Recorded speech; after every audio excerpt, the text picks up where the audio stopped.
It doesn't really matter what other people think. It doesn't matter what the trends are. It doesn't matter what's most popular. It matters on how you see your home and how you're going to live in your home. And for me, I have some furry children, so it's really important that my home be really comfortable. So I would say that I'm more focused on comfort than I am style.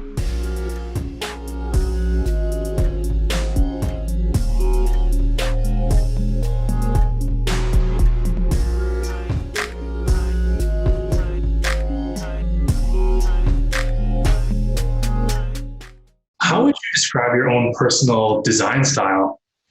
So the one thing that's really important for me, and I always try and get across this to my clients as well, it doesn't really matter what other people think. It doesn't matter what the trends are. It doesn't matter what's most popular. It matters on how you see your home and how you're going to live in your home. And for me, I have some furry children, so it's really important that my home be really comfortable. So I would say that I'm more focused on comfort than I am style.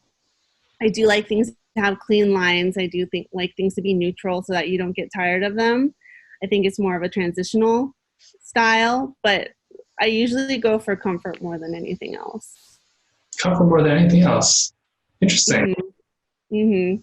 I mean, I still want it to look nice, but of course, you have to feel, your home is your little cave, right? That's your secure space in the world. It's where you go when you have a bad day and when you just want to rest and you need to recharge. So that should be where you're the most comfortable. Yeah, the coziest home is the best home. Yes, I agree.